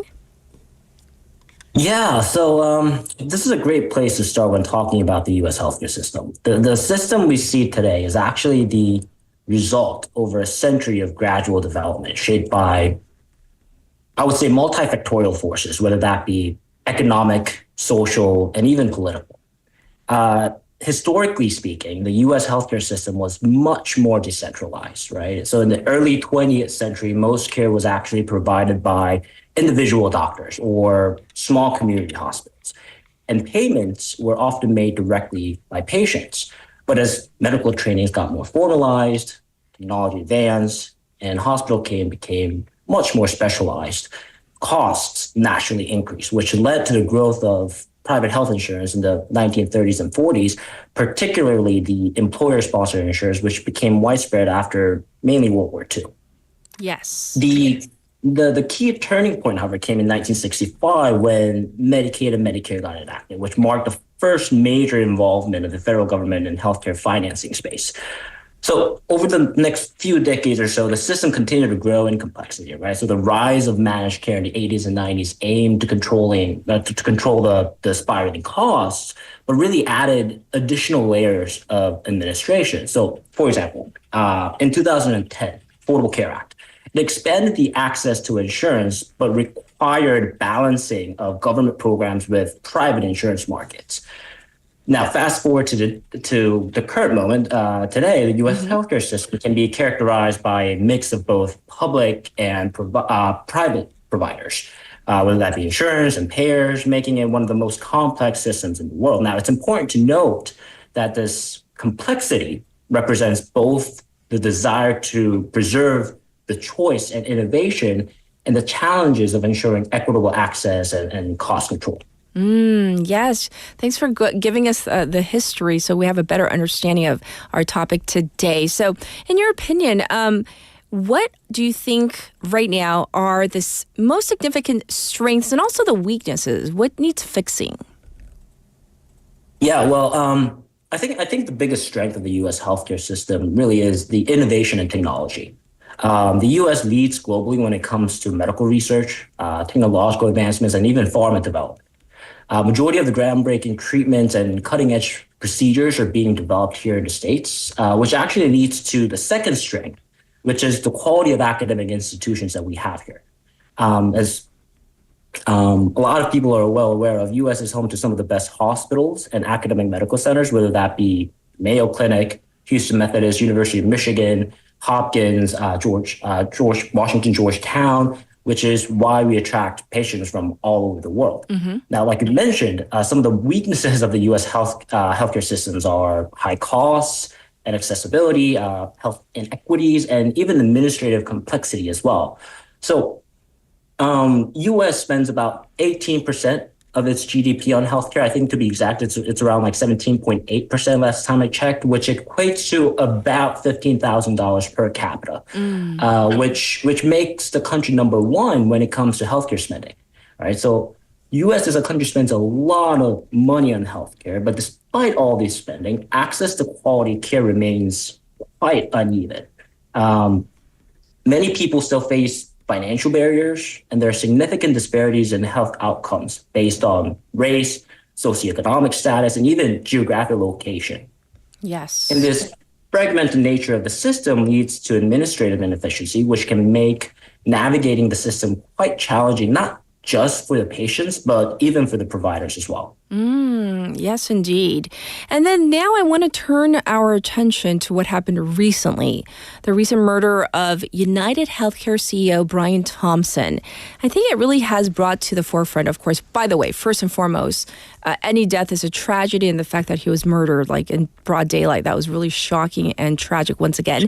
But it has brought attention to public frustrations about or within the healthcare system. So what do you think some of the underlying issues might be? Because, I can't speak on the behalf of this suspect, the murder suspect, but, if you look at some of the comments, that people are posting, maybe not supportive of the murder itself, but their frustration, they're venting about the healthcare system. Yeah, absolutely. And I want to echo something that you said. I do want to highlight that I want, and unequivocally state that violence is never a solution to a systematic issue and problem, right? I think the death of Brian Thompson is a loss, and such actions only really serve to deepen societal wounds rather than to heal them. Yes. Now, with that in mind, I do think that this incident has really undeniably cast a spotlight on the deep-seated frustrations many individuals, I want to say, harbor towards the U.S. healthcare system, right? So rising costs have placed immense financial strain on patients, with premiums, deductibles, and out-of-pocket expenses escalating to really burdensome levels. There's also this pervasive perception that profit motives overshadow patient care within large healthcare corporations. So here in the United States, one of the seminal healthcare questions that we ask is, should healthcare be deemed as a right or a privilege? Because healthcare, at least here in the United States, gets funded and operated just like any other business in any other economic sector. Right. And allegations of claim denials and coverage limitations intensified this sentiment, leading to mistrust within the healthcare system. Well, I paused there because I was thinking back to, days when I was living in California where there was frustration. I know that was years ago, but there was definitely frustrations even personally, like trying to, go to your primary care physician and then getting authorization to see a specialist. And sometimes maybe it's been, quickened up now, but back then it was just like this system was so cumbersome. It took a lot of time. And it was kind of difficult to navigate, even for a native English speaker, let alone for other people who might not have, the language ability or the resources to navigate the system. Oh, for sure. Absolutely. I don't think what you just discussed or described has gotten any better now, right? With the inflation, the financial distress that individuals are faced with here in the United States, it's I want to say it's getting quite worse. Indeed. And so the public, once again, how are they kind of responding to what happened, this tragic murder once again? But it does seem that they're, once again, highlighting kind of the broader concerns about even mental health care access and support in the U.S. So how would you gauge that? Yeah, the event certainly triggered conversations about the broader state of mental health care here in the United States, and really became, I think the word to utilize here is as a catalyst for highlighting really the long-standing deficiencies in the mental healthcare system. But it's again important to know that these are deficiencies that have persisted for multiple decades. Historically, again, mental health has often been underfunded and marginalized within the broader healthcare system, right? For much of the 20th century, institutionalized mental health care was the primary model. But as deinstitutionalization gained momentum in the 60s and 70s, community-based care systems were not adequately developed to replace it. So this left many individuals without the necessary support, leading to cycles of whether that be homelessness, incarceration, and even untreated mental illnesses that continue to this day. And I think stigma around mental health conditions has historically limited the prioritization of these services in public policy as well, right? So even with mental health parity, this remains inconsistently enforced. Now, going back to the insurance companies, many insurance providers still limit the number of therapy sessions or even impose high out-of-pocket costs, creating barriers that really disproportionately affect lower income and underserved communities. Again, I want to reiterate, violence is never a solution, right? But the attention that this incident has drawn might, I think, serve as a reminder that comprehensive mental health reform is really long overdue here in the United States. I see. Well, some might be asking then, why not have the U.S. shift to a universal healthcare system like in Europe, like in Asia, like in Korea, where, it's universal. Of course, you would still have to pay out of pocket, whether they take it out of, a portion of it out of your wages or whatnot. But why not make it universal then? Yeah, that's a great question. That's really a $1 million question, right? But realistically speaking, a full shift to a universal healthcare system in the U.S. is unlikely, at least in the near future. The closest thing that we've come is the Affordable Care Act, but it really still preserves the fundamental structure of private insurance alongside the public programs. And I think one of the biggest hurdles would be the political will and public buy-in, right? So the U.S. has a deeply entrenched healthcare system with pretty powerful stakeholders in the insurance and pharma sectors. Right. So any major overhaul would face pretty significant resistance from these stakeholders. And cost is another major factor, since the upfront expense of restructuring the U.S. system, probably involving higher taxes or even allocating existing healthcare spending is going to be a tough sell politically. Yes. Right. So there's also a question of how to fairly compensate healthcare providers, right, under this new model, ensuring that cost-cutting measures don't lead to reduced quality of care or even short visit time from the patient's perspective, which are concerns often raised by critics of the universal healthcare system.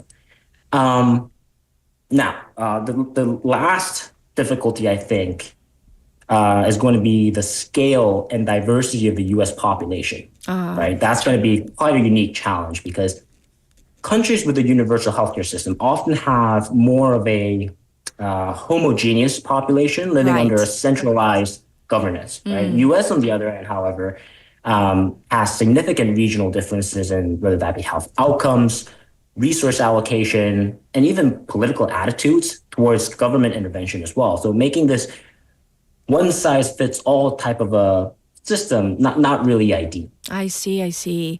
So if we could ask you for a final question, if we could make some changes to the U.S. healthcare system, some tangible changes, not just, turning it into a universal healthcare system. Once again, that might be, unfeasible. But what do you think would be the best way to at least try to fix something that is so huge once again? What are your thoughts? Yeah, there are certain progresses I think that's currently being made, okay. Right? Whether that be Medicare negotiating drug prices through Inflation Reduction Act, right? Putting the cap on the seniors' out-of-pocket costs. And I think these recent measures certainly represent important progress. They really highlight how much work remains to be done. And we actually mentioned many of the problems that needs to be addressed in this conversation, right? Yes, such as high cost, quality of care, disproportionate access and equity. Personally for me, I believe that one often overlooked but really essential piece of the puzzle is education. And I understand as an academic that currently works at an academic institution, I understand that I might be a little bit biased, but when people have access to high quality education from an early age, it really creates ripple effects that benefit their health throughout their lifetime.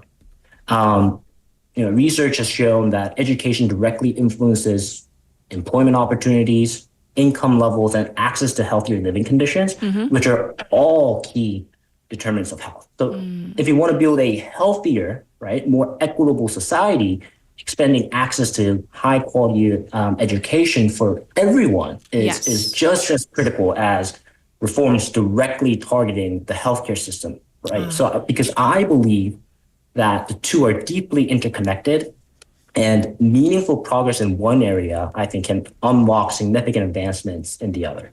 Yes. Well, thank you so much for sharing your plethora of advice and, of course, expertise in this field. So thank you so much for your time for this interview. Thank you, Dr. Kim. Thank you very much. This is once again Dr. Daniel Kim, and we talked at length about the U.S. healthcare system. That's one of the first questions a lot of people ask me as, a former resident of, California, like, what's the healthcare system like there? Is it true that everything's super expensive? And in reality, and like he just said, I guess not much has really changed since I left. But there seems to be a little bit of progress, but maybe more needs to be done. Anyhow, this was your special interview.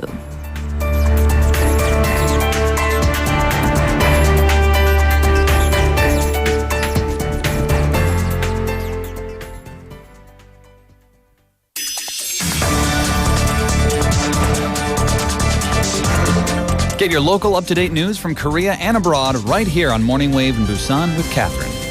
Stay tuned.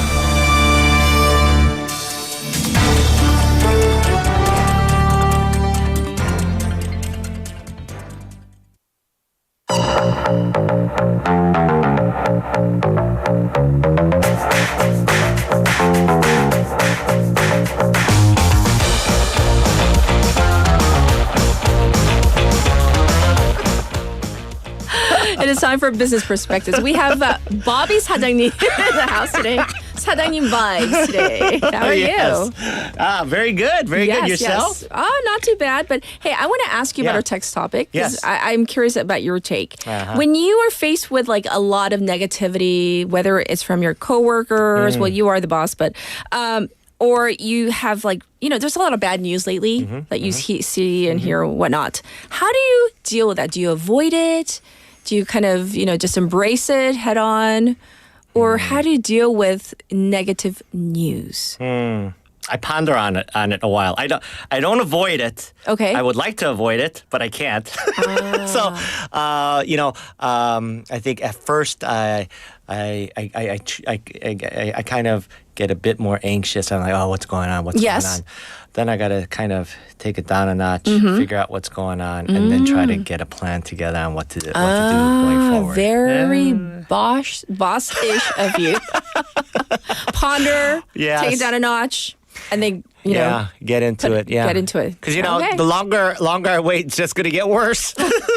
That's true. Yeah, so that's my take. Yeah, you can't avoid it. Yes. All right, we're going to jump into business perspectives. And if I remember correctly, we were talking about CRISPR last week, right? Yes. And then there's such a wealth of information. Yes. So we need more. Part deux. Okay, here we go. So just a little background on it for folks that are joining in. So basically, this is technology that's used for gene editing. Yes. Huge breakthrough that got a Nobel Prize in chemistry right, in 2020. Now, so basically what this technology does, so we have genes in our bodies and we have DNA strands in our genes. And so what this technology does, it finds a specific area, a strand in your DNA, okay, not the whole strand, but a specific area of it, finds it, it is able to cut it out and replace it. Right, so we did the whole snip, and then replace. Yes. So, I mean, that's the whole premise of what this CRISPR technology is all about. We want to get into like the commercial application of it. Okay. Right? Because yes, a great scientific breakthrough. But now let's talk about more of the business aspect of CRISPR. Yes. So the commercial application is very vast, diverse. We touched upon it a little last week, but agriculture, that's a big one. Okay. We always talked about it being like a health benefit, medicine, but let's talk about the agriculture side. So, especially with food safety in the future, right? Resistant for our plants to be more resistant to disease, pests, or even environmental stress, right? And there's a branch in agriculture called agritech, really embraces technology to increase and improve natural food production. Sure. And this falls right into agritech. And so with that, allows potential for farmers to adapt plants safely to last longer, travel further, and grow more steadily. That's right. Now, with CRISPR, right, it's gene editing. So it, quote unquote, edits the food instead of actually modifying or actually changing it. Yes. So with CRISPR foods, it's not regulated by the USDA, such as the way GMOs or genetically modified organisms are. That's right. Yeah, and examples of this is that's already being played out are when mushrooms, scientists have been able to edit the DNA so that the mushrooms would not turn brown when they're out for a long time. Sure.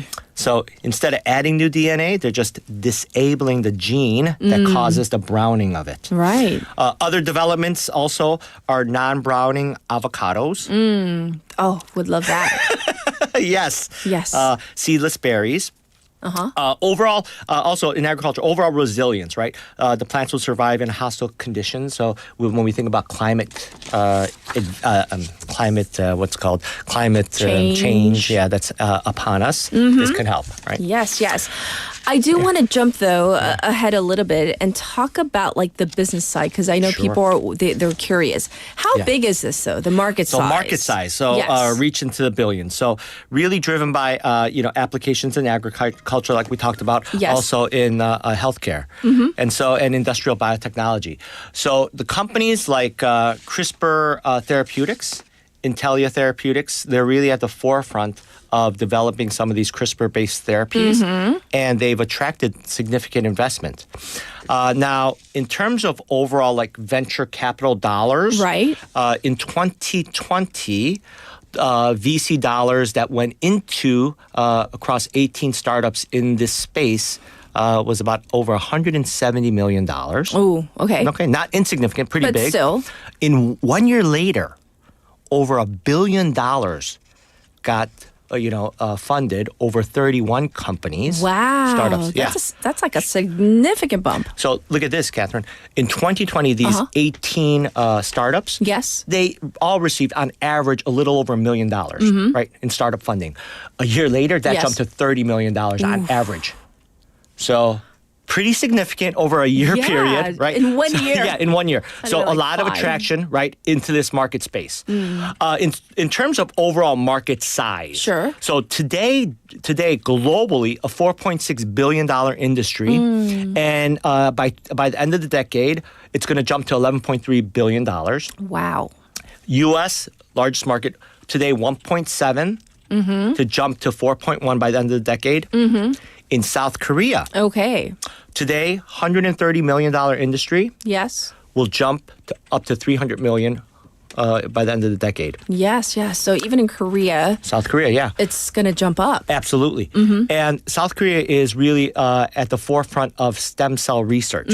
So what experts are saying, how CRISPR could be used, this technology could help improve the accuracy and the efficiency of gene editing in stem cells. Ooh, okay. So there are huge implications. And we're talking about like right there. We're on the horizon. We're right there. Yes. So some of the challenges. Because we don't want to be a Pollyanna and say everything is so wonderful and invest in here and there. So what are some of the challenges though?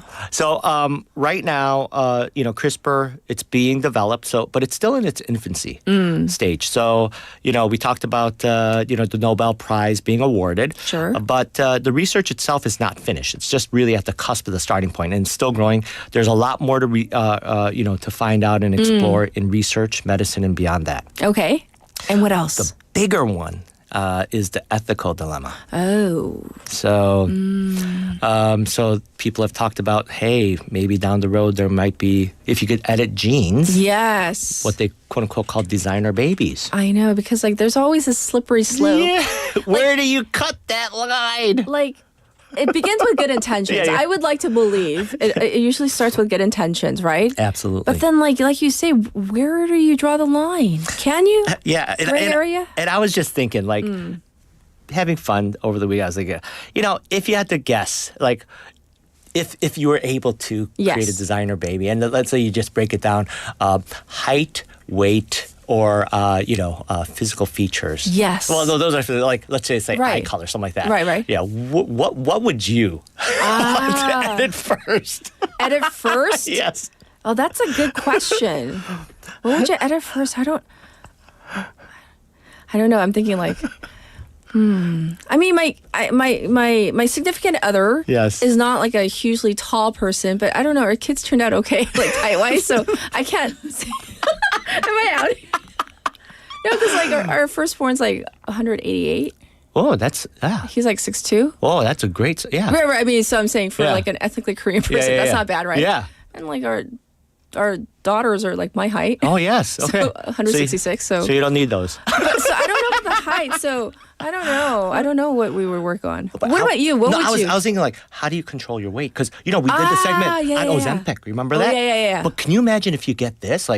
Man, think about not only the ethical dilemma, just naturally, but think about the industry fights. Oh my gosh. Pharmaceutical, that's just another topic for another day. But can you imagine? Right? That would be insane. Having if you could design your baby so they have good metabolism even. No, absolutely. Right? They would never get fat. Yes, yes. And experts are saying also in the future when we look at CRISPR technology, also not so much in terms of longevity of life, but they're really talking about the quality of life. Not just in our own physical bodies, but also environment around us, like when we're talking about agriculture, the different products that we're going to consume too. So it's pretty interesting, the wide array. But again, it goes back to this whole ethical question. Where do we cut that line? As Leslie says, designer babies, a very slippery slope to you. And so, it is. It's tough to where do we draw the line? And then, it's always kind of for me, personally, you're well, for me, I need this because there's always a reason. Yeah, there's always people could always justify anything, right? And on top of that, I was thinking just the overall ethical question, but also regulatory bodies. Yes, is there going to be a global regulatory body for this one, right? Or every country is going to make their own decision, right? What can be genetically modified? Sure. Right? So that's another one. So those are for folks higher than my pay grade to figure out. Yes, the people who special ethics. Yes. Well, let's get to your phrase of the week. What are you going to leave us with for Christmas week? Yes, Christmas week, the final full week of the year. If you build it, they will come. I love it. Feel the dreams. There you go. You got to say it kind of in that voice. If you build it, they will come. Yes. So this is an expression that means that people will be drawn to something worthwhile or of value that one creates. You know, obviously when we look at CRISPR, it's been getting a lot of attention, a lot of investment, so people are seeing value in it. Now, when we take a page for us individually, you know, I want to see, you know, I want to ask ourselves, like, how do we want to establish ourselves today to make us more attractive or quote unquote marketable in the future? Whether it's as simple as our outer appearance, or maybe a skill set that we want to develop, or possibly a next career challenge that we want to take on. Yes. I want to encourage all of us to put in the time, effort, and investment in caring and becoming a better version of ourselves in the next year or two. I like that. So something to keep in mind, especially as we end off the year. I know. It's so weird that we're already at the end of the year. End of the year. It just seems like we started. Yes. Well, thank you so much for finishing up and schooling us on CRISPR and, of course, all the ethical dilemma surrounding this. And we'll check in with you next week. Merry Christmas. Merry Christmas. Have a great week, everybody. Everybody, this was Bobby with Business Perspectives. And it is time to say goodbye. Can you believe this day flew on by? And for those of you who missed hour number 1, I would highly suggest that you go back and listen to it again, just for, at least for Michael. Not for me, but at least for Michael and his amazing singing. This is Suddenly by Kim Bo-kyung, as requested by Drift Monkey. Have a good one, everybody. Bye-bye. 말도 떠오르지 않았어 너의 얼굴 다시 볼 줄 정말 몰랐어 내 마음속 깊은 어딘가에 묻어둔 채 여지껏 그리워하며 아파했었지 돌아보면 미소 띤 얼굴로 나 바라보며 항상 뒤에 서 있는 것 같아 어지러운 이 기분에 홀로 밤을 새며 아직 남은 그대 흔적에 울곤 했지 이제 말해줘 내가 뭘 잘못했는지 이제 말해줘 내가 부족했던 건지